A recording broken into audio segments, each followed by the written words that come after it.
અત્યાર સુધી એવું બનતું હતું કે જ્યારે આપણે બેંકમાં કોઈ ચેક જમા કરાવીએ છીએ તો તેના ક્લિયરિંગમાં 3 થી 4 દિવસનો સમય લાગી જતો હતો. પરંતુ હવે આ સમસ્યાનો અંત આરબીઆઈએ લાવી દીધો છે. નમસ્કાર, હું છું દીપાલી. આરબીઆઈ 4 ઓક્ટોબર 2025થી ચેક ક્લિયરિંગની એક નવી સિસ્ટમ લાગુ કરવા જઈ રહી છે, જેમાં હાલની જે ચેક ટ્રાન્ઝેક્શન સિસ્ટમ છે તેના બદલામાં continuous clearing and settlement on realization system લાગુ થઈ જશે. આ સિસ્ટમની વાત કરીએ તો આ સિસ્ટમ અંતર્ગત જ્યારે બેંકમાં કોઈ ચેક આવે છે તો તુરંત જ તેની સ્કેન કોપી ક્લિયરિંગ હાઉસમાં મોકલવામાં આવશે. ત્યાંથી ચૂકવણું કરનારી બેંકમાં મોકલવામાં આવશે અને નિર્ધારિત સમયમાં આ બેંકે ચેકને રિચેક અથવા તો એક્સેપ્ટ કરવાનું રહેશે. આ સમગ્ર સિસ્ટમ 2 તબક્કામાં લાગુ થશે.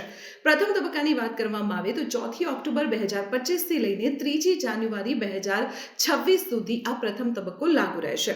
અને આ તબક્કામાં સાંજે 7 વાગ્યા સુધીમાં બેંકે ચેકનું ક્લિયરિંગ આપવું પડશે અને જો તે આવું નહીં કરે તો ઓટોમેટિકલી ચેક એક્સેપ્ટેડ ગણવામાં આવશે.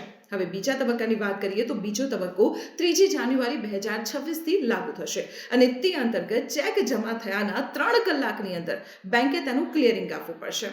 તો આ જે નવી સિસ્ટમ છે તે કેટલી ઉપયોગી થશે તમને કમેન્ટ બોક્સમાં ચોક્કસ જણાવજો. અને આવી જ મહત્વપૂર્ણ જાણકારી માટે આપ જોડાયેલા રહો સંદેશ ડિજિટલ સાથે.